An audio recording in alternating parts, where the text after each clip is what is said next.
I was really nervous about that scene because I was like, oh my goodness, like what if I go into labor and like,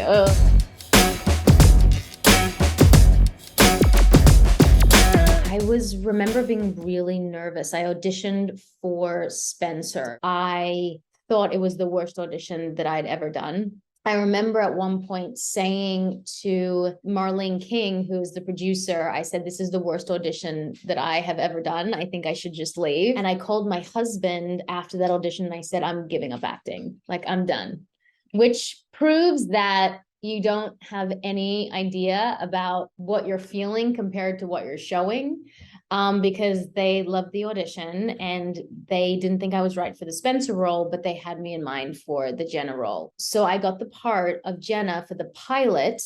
And in the pilot, I didn't have to talk at all. So the funny thing is, after the pilot was made and they got picked up for the first season, the other people who weren't in the room didn't know if I could act or not. So then I had to re-audition for Jenna after I'd already done the pilot to see if I could act, to see if I could actually play the role for the rest of the season. I had 103-degree fever. So in Australia, that would be like a 40-degree, 41 fever. I was really sick. I had like bronchitis, but you know, in my world, the show must go on. Like, no one these days, I think people care if you're sick and you go to work.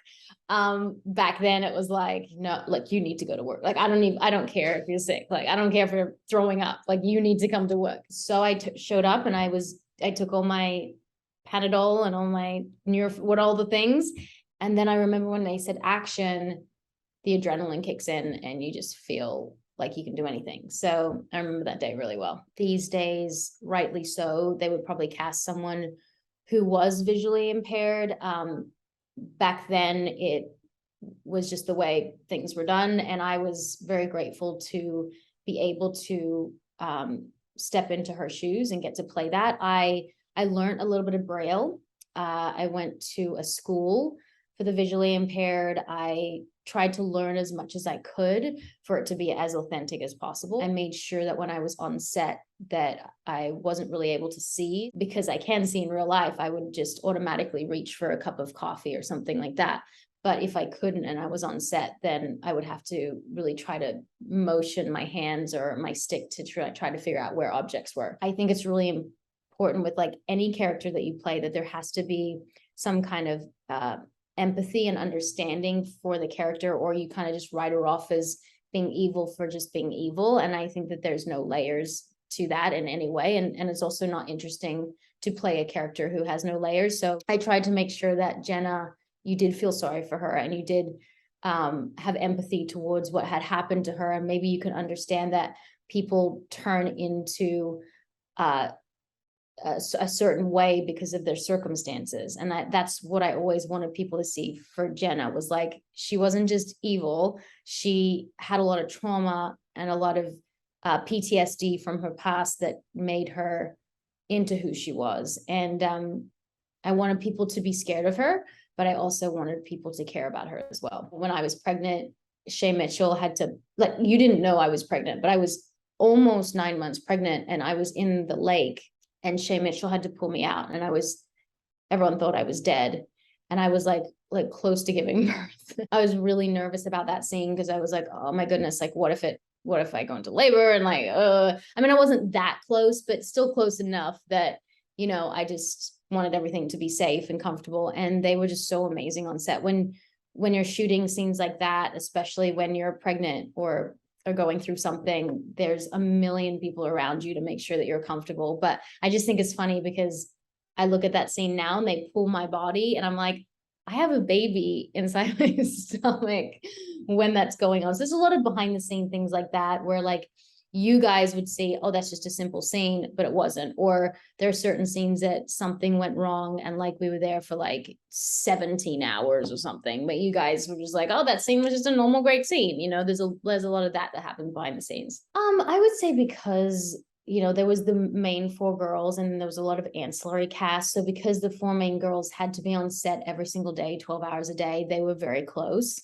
And then the ancillary cast also got really close because we would come in and out, and sometimes we were in a different section because they were working consistently. So I had a lot of good friends like, Vanessa, who I love, and Tori and Brandon and all that ancillary cast that would come in and go out because we were living the same sort of experience. And that's normally what happens, at least in what's happened to me over the last 20 years of being on set, is that you find that whoever you're working with the most is who you get the closest to. So I had some really good relationships with the ancillary cast, and also Keegan, who played my brother. We were, right in the beginning, we like did everything together because we're also like new to the show and a little nervous. So he's great. I've actually had a lot of them on my podcast, Women on Top. They come on and chat about all the things. And I'm like, wait a second, I never knew you thought that, or never knew you felt that way, or never knew this. So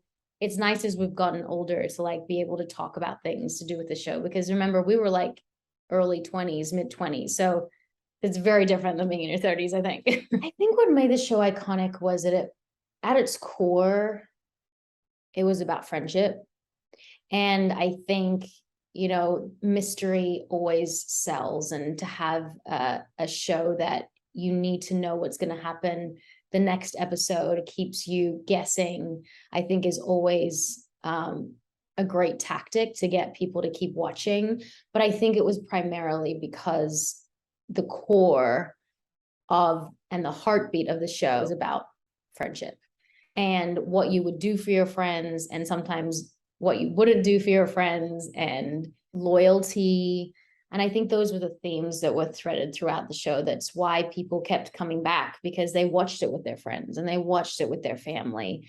And yes, again, the mystery was key, but I think it was because of the friendship. My scene was not at the finale, so I think it would have been really emotional if I was there at the finale. I know that all the girls were there and everyone was very emotional, which is what we would expect from something being on for 7 years and just changing all of our lives. My scene was really quick. Like, I was on a horse. I think you might remember I like came in on a horse, and then it was kind of like, and that's a wrap for Tammins, and then they had to go to the next scene. So I felt really emotional, but I think everyone just had to move on really quickly. But I think as a whole, like when I left that night, I was like, I felt really reflective, and I thought, wow, this has completely changed my life. What Home and Away did in Australia for me is what Pretty Little Liars did in America. And you spend your whole life waiting for that big break. And I never thought when I did the pilot that, girls would be like running in the street, like crying. Like, I never thought that pilot and then after that the show would affect girls in that way. But it was wild. It was like, in America, it was like nothing I'd ever experienced. Oh, I think you always wish you, like, I wished it would have been me, but then I thought that would have been too obvious. I think that Aria, like, I thought one of the main, I know that Spencer was, but it was a twin. I just gave what's the ending. I wished it was one of the core main 4 girls. I think that would have been really awesome. Or it was Allison back from the dead, or something, like she didn't really die, or whatever it was, like, something like that. Yeah, an A for Aria. It's like, then they could have said like, well, why didn't you just change your, and she was like, I just wanted it to be like obvious or something. It's funny because I said like I'd never go back to soap, and then I went back and did a stint on Neighbours because I really wanted to have that experience. I wanted to know what Neighbours was like compared to Home and Away. So I say no, but then like, who knows? But sometimes I really like the idea of chapters, and I think about chapters a lot in my life, and also who comes into my life and who leaves my life, with friendships and relationships and whatever it is. And that was such a chapter that was amazing and hard and life-changing and exhausting and everything, that it's like sometimes chapters are tied up and they're made to be done. And I'd always felt like that had been made to be done, as well as, like, I don't think I'd go back on Home and Away because it was such a beautiful chapter of my life, and it was the beginning of it all. And I think I would ruin the magic of it if I went back to Home and Away or Pretty Liars, I think I would ruin that. Well, my podcast has almost hit 200 episodes. We have had the most incredible guests on our show, from like Suzanne Summers to Colby Calais to Ricky Lake to Glennon Doyle. We are so grateful, and I just, you think you're talking with one of my best friends, and then all these people listen, and it's kind of gone wild over here. So it's called Women on Top. Take that as you will. We have a movie that I think is on Apple. My husband and I wrote it, called Whaling, Breaking for Whales. We also have a few films that we're doing right now. I'm supposed to go to Australia next month to shoot a film. I've got a film called Love and Penguins, I think, that's out in Australia right now. Also another film called Kane that will be out in cinemas. There's a lot going on. Watch my TikToks and Instagram. I try to create really funny content for everyone, and also content that makes people feel like less isolated and alone in mental health, or, you know, their fertility journeys or relationships, parenting, all the things. So check it out.